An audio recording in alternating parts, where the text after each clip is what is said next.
Welcome to the Life as Dog orientation for our group training classes. So for safety and equipment purposes, you'll need a leash 4 to 6 foot length. We don't use any retractable or chain leashes. Please don't wear any open toe flip-flops or sandals or high-heeled shoes. We want you to be very comfortable. We don't allow any prong or pinch collars, choke collars, or electric collars. What is allowed is harnesses, martingales, buckle collars, gentle leaders are all acceptable. And for our reactive dog class only, we do require the two separate pieces of equipment with the two separate leashes, for example, a harness and a buckle collar, but that only pertains to the reactive dog class.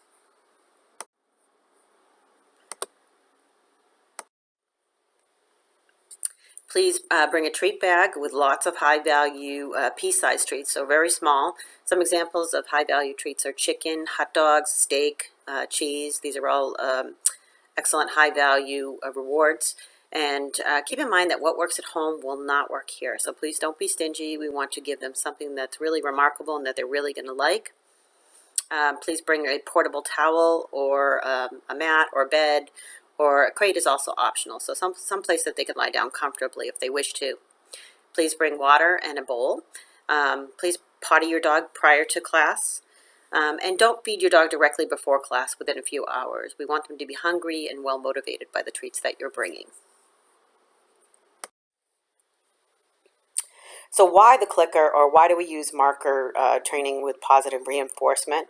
Well, it instantly marks the wanted behavior and it's always immediately followed by the reward when learning a new behavior.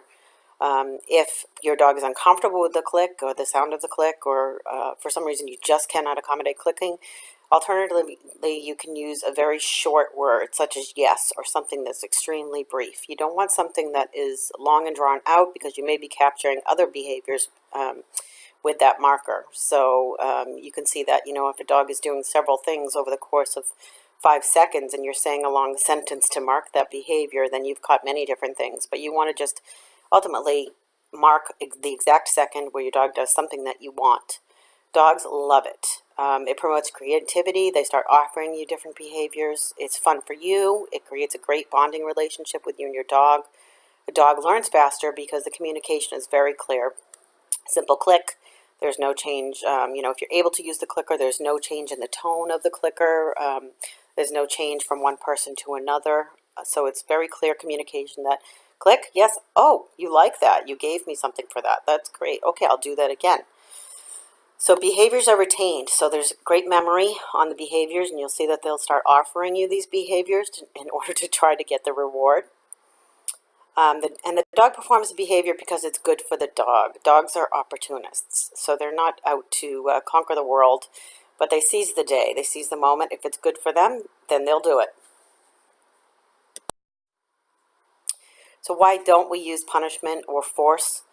Forget the alpha theory because it's been debunked many, many times. Your dog is not trying to dominate you as much as you try to put your perception of a human characteristic onto the dog. They're really not trying to dominate you. As I said, they live for the moment, and if it's good for them, then they'll do that. Behavior is about learning and consequences. So if they perform something and they get a reward, then they're more likely to do that behavior again. Punishment is associated with the trainer, so they will associate it with you. It will hurt your relationship with your dog. It creates anxiety and fear in the dog. It inhibits learning and creativity, and it will not develop a thinking dog. So your dog will not offer you other possibly welcoming behaviors or fun things to do.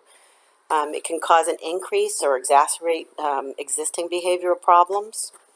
And if it's used to teach a behavior, it's only performed to avoid the punishment. So there's really no fun or good relationship involved in using any type of punishment. So it goes click first and then treat. Always reward. Even if you've clicked accidentally, by accident, it's your mistake. Go ahead and follow with the reward. We want them to associate the click with a reward. Once the behavior is on cue, the clicker can then be faded. So later on, after the behavior is completely learned and you've named the behavior, you can go ahead and fade that out using yes or verbal praise, that kind of thing. Keep sessions short, so we want you to just work just a couple of minutes several times a day, so we're not asking for an overwhelming amount of time. Always end on a good note. Don't push it.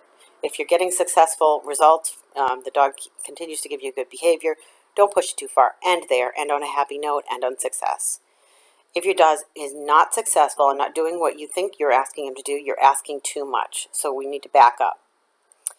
So we'll back up to a simpler step and just work on that step for a while, build up confidence in that step, and then try to slowly start to advance, maybe moving too quickly.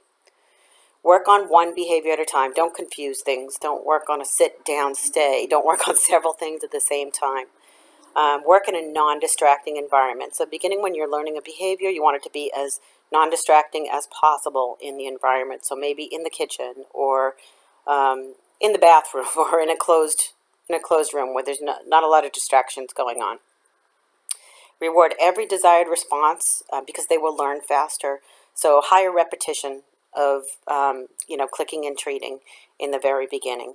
Avoid any punishment, even verbal, even saying no or or things like that. Instead, remember that the click equals a treat. No click equals no treat. So it's just a removal of your marker from that. So it's really not any type of punishment. Okay, a little bit about treat delivery. Keep your hand in a neutral position. So that means behind your back, down to the side, or at your belly button or at your navel. We're going to be working on this first exercise while the dog is not present. We don't want them to see what we're doing or hear what we're doing. We want to prevent any focus on your hand. So that's why we're keeping the hand in a neutral position. Place a cup on the table. You're going to put your treat bag on and open your treat bag, and you're going to have load your treat bag with some practice treats. So that could be Cheerios, kibble, or dried beans. We're not going to be feeding any dog with this, so this is just an exercise. First off, reach into the bag on your left side. So put the bag on your left side, take one treat, and then place that one treat in the cup on the table. Then return your treat hand to a neutral position, so either behind your back, at your side, or at your belly button prior to delivering another treat. I want you to go ahead and repeat this 5 times. Then alternate hands. Use your other hand to grab the treat and go ahead and feed the cup. And do that 5 times. Repeat that, please. Clicking and treating. So now we're adding the clicking portion. So with the same supplies, plus the clicker that we've given you, and no dog present, we don't want him to hear the clicker. So because we're going to be working with the clicker later on, we want them to know what the clicker means. So we'll be doing some conditioning later on. So go into the bathroom, go outside, go someplace where they can't hear it. Place the clicker and the treat hand in a neutral position. So either behind your back again, at the side, or at your belly button. Go ahead and click. Then reach into the bait bag, grab one treat, and deliver to the cup. So if your clicker's in your left hand, reach with your right hand. If your clicker's in your right hand, reach with your left hand for the treat and deliver that to the cup. So again, it goes click, then reach for the treat and deliver to the cup. Return both hands to the neutral position after you deliver that one treat. You're going to repeat this 20 times. The click should precede the movement of the treat hand. So remember, click, then movement of the treat hand to go get the treat, deliver to the cup, and back to neutral position. So vary the location of the treat bag so you're used to getting the treat from any different spots. So put the treat bag on the left, on the right, maybe behind your back. All right, so now we're down to the final practice step, which is conditioning the clicker, which means, oh, a click means treat. So that's what your dog is saying. Oh, that's great. They're going to associate the click with a treat is coming. So you're going to need your puppy. You're going to need, this time we're going to engage your dog. Have your clicker, have your treats and your treats loaded into your treat bag. You need another non-distracting environment. So again, the kitchen, bathroom, someplace where there's not a lot going on. Hold the clicker behind your back to muffle the sound at first, because the sound can be a little bit scary. Place a handful of treats in your hand, and you will be because you'll be delivering them quickly.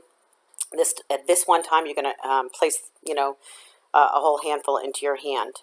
Hold your hand in neutral position, again, behind your back, to the side, or at your belly button. You're going to click, then deliver the treat.